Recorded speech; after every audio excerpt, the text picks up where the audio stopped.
చాలామందికి ఇంకా అవకాశం మాట్లాడడానికి ఇవ్వాల్సి ఉన్న సమయం భావం దృష్టిలో పెట్టుకుని దయచేసి మీరు అర్థం చేసుకోవాలి. ఎందుకంటే షార్ప్ 8 o'clock ప్రెసిడెంట్ గారి ఉపన్యాసం ప్రారంభమవుతుంది. 2-3 ముఖ్య అంశాలు నేను మీ దృష్టికి తీసుకొస్తున్నాను. ఎందుకంటే ఇందాక నేను మీతో అన్నట్టు చివరిలో నేను మాట్లాడాల్సిన అంశం, ఈరోజు మనందరితో పాటు స్పెషల్ ఇన్వైటీస్ని కూడా పిలిచాం. సో ఎవరు ఈ స్పెషల్ ఇన్వైటీస్ అని మీరు అనుకోవచ్చు. 14వ తారీఖున మన ఆవిర్భావ దినోత్సవం సందర్భంగా రాష్ట్ర వ్యాప్తంగా చాలా అద్భుతంగా గ్రామాల నుంచి పాపం చాలామంది వాళ్ళ వంతు వారు కొంతమంది మద్య ప్యాకెట్లు ఇచ్చారు, మంచినీళ్ళ ప్యాకెట్లు ఇచ్చారు, పెరుగన్నం ఇచ్చారు. కొన్ని గ్రామాల నుంచి బస్సులు పెట్టుకున్నారు. ఇతర దేశాల నుంచి కూడా చాలామంది ముందుకు వచ్చి మన పార్టీ కోసం, మన ఆవిర్భావ దినోత్సవం సక్సెస్ కోసం చాలామంది కృషి చేశారు. నేను దాదాపు 12-13 రోజుల ముందే వచ్చి ఇక్కడ ఉన్నప్పుడు చాలామంది మన నాయకులు, పెద్దలు, వివిధ జిల్లాల నుంచి అందరూ కూడా కలిసికట్టుగా కొంతమంది వచ్చి పార్టీకి విరాళం చెక్ రూపంలో చాలామంది ఇచ్చారు. 2 ముఖ్యమైన అంశాలు నన్ను చాలా కదిలించినాయి.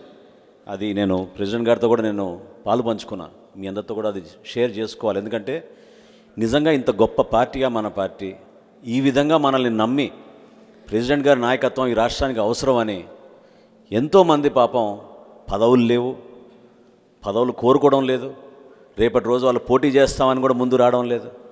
కానీ ఆయన చల్లగా ఉండాలి, పార్టీ బాగుండాలి, మన బిడ్డలకి పార్టీ ఉపయోగపడాలనే ఉద్దేశంతో చాలామంది పాపం ముందుకొచ్చి 10,000 రూపాయలు ఇచ్చిన వాళ్ళు ఉన్నారు, 25,000 రూపాయలు ఇచ్చిన వాళ్ళు ఉన్నారు. అందులో 2 ముఖ్యమైన అంశాలు నేను మీ దృష్టికి తీసుకొస్తాను. ఒకటి ఏంటంటే ఉభయ గోదావరి జిల్లాలో వాళ్ళు ఎంత కలిసికట్టుగా ఎంత మంచి టీం వర్క్ చేసుకుంటున్నారనేది నేను మీకు ఈ సందర్భంగా తెలపాలి. ప్రెసిడెంట్ గారి దృష్టి కూడా తీసుకొస్తున్నాను. ప్రతి నియోజకవర్గం నుంచి వాళ్ళు చెక్కులు కలెక్ట్ చేసి ఆ నియోజకవర్గం నుంచి వచ్చిన అమౌంట్ని జిల్లా అధ్యక్షుడికి ఇచ్చి, జిల్లా అధ్యక్షుడితో పాటు కలిసికట్టుగా 20 మందో 15 మందో 30 మందో అందరు కలిసికట్టుగా ఒక టీంలాగా వచ్చి మన పార్టీకి ఏ జిల్లాకు ఆ జిల్లా ఆ విధంగా విరాళాలు ఇచ్చి ఆ రోజున చాలా అద్భుతంగా తూర్పుగోదావరి జిల్లా, పశ్చిమ గోదావరి జిల్లా ప్రత్యేకంగా ఆ కార్యక్రమం నిర్వహించినందుకు మిమ్మల్ని అభినందిస్తున్నాను. అటువంటి స్పిరిట్ మనకు అవసరం. మనందరం కూడా ఒక టీమ్ స్పిరిట్తో పనిచేసుకుని, మనకి ప్రెసిడెంట్ గారు ఇచ్చిన ఒక స్ట్రక్చర్, ఒక నాయకత్వం ఉంది, జిల్లా స్థాయిలో ఒక నాయకుడు ఉన్నాడు. ఆ నాయకుడి సమక్షంలో మనందరం కష్టపడి ముందుకు వెళ్ళాలి, పనిచేయాలి. దాన్ని మీరు గుర్తించి ఆ నాయకుడి ద్వారానే మనం చేసే కార్యక్రమాలు ముందుకు తీసుకెళ్తే పార్టీకి మరింత గౌరవం ఉంటుంది. ఇంకొక వ్యక్తి, అంటే ఆ ఒక్క పేరే ఎందుకు చెప్తున్నానంటే చాలామంది లక్షల్లో ఇచ్చిన వాళ్ళు కూడా ఉన్నారు. దయచేసి మీరు మన్నించండి, మీ పేర్లు ప్రస్తావించడం లేదు ప్రత్యేకంగా. కానీ మీరందరూ కూడా ఇప్పుడు ఈ మీటింగ్ అయిన తర్వాత ప్రెసిడెంట్ గారితో కలుస్తారు. ఒక ఈశ్వరరావు గారు అనే వ్యక్తి నేను ఇదే రూమ్లో ఉన్నప్పుడు వచ్చి ₹1,00,000 విరాళం పార్టీ కోసం ఆవిర్భావ దినోత్సవం సందర్భంగా ఆయన పవన్ కళ్యాణ్ గారికి అందించమని కోరారు. కోరితే నేను చాలా ధన్యవాదాలని చెప్పినాక కదా, బయట నా ఫ్యామిలీ ఉందండి, వాళ్ళని కూడా పిలిపించుకుని ఫోటో తీసుకుంటా అని చెప్పారు ఆయన. సో తప్పకుండా అండి తీసుకురండి అని చెప్పాను. లోపల రాగానే 2 చిన్న పిల్లలు, ఆయనకి 5 సంవత్సరాలు 7 సంవత్సరాల వయసులో ఉన్నవాళ్ళు.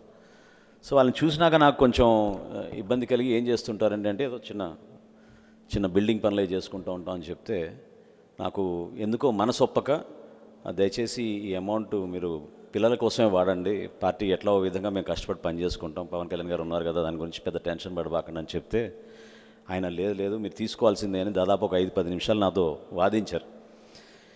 చివరికి ఆయన అన్న మాట ఈ సందర్భంగా నేను మీతో పంచుకోవాలి. ఎందుకంటే ఈ ఒక్క మాట చాలు మనకి, మన పార్టీ కోసం మనందరం ఏ విధంగా కష్టపడి పనిచేయాలి, దేనికోసం రాష్ట్ర ప్రజలు ఆయన నాయకత్వాన్ని నమ్ముతున్నారనేది మీకు అర్థం అవ్వాలి. ఇదేదో ఒక డైలీ పొలిటికల్ ఎక్సర్సైజ్లా కాకుండా జనసేన పార్టీ అంటే ఈ విధంగా ఉంటుందని మీకు తెలియాలి. ఆయన ఈశ్వరరావు గారు అన్న మాట ఏంటంటే, నా 2 బిడ్డలతో సమానం సార్ జనసేన పార్టీ, అందుకోసమే నేను ₹1,00,000 ఇస్తున్నాను. ఈశ్వరరావు గారు ఇక్కడ ఉన్నారా? నిలబడండి. ఆయనేనండి ఈశ్వరరావు గారు. ఆయన కూడా ఈరోజు ఆహ్వానించాం మనం ఈ సమావేశానికి. చిన్న కుటుంబం, కష్టపడే కుటుంబం, రోజువారీగా బ్రతికే కుటుంబం. అటువంటి వ్యక్తి పార్టీ కోసం పదవి లేకపోయినా పదవి కోసం కోరే వ్యక్తి కాదు ఆయన. కానీ పవన్ కళ్యాణ్ గారి నాయకత్వం నమ్మి జనసేన పార్టీ కోసం ఆయన ఇంత పెద్ద కార్యక్రమం ఆయన చేయగలిగాడంటే మనం అంతా ఎంత, దాన్ని మీరు గుర్తుపెట్టుకోండి. ఆ స్ఫూర్తిని దయచేసి మీరు తీసుకెళ్ళండి. మీరందరూ కూడా ఈ స్ఫూర్తితో తీసుకెళ్తారని. థ్యాంక్ యూ సో మచ్ మరొకసారి మీకు ఈశ్వరరావు గారు. థ్యాంక్ యూ అండి.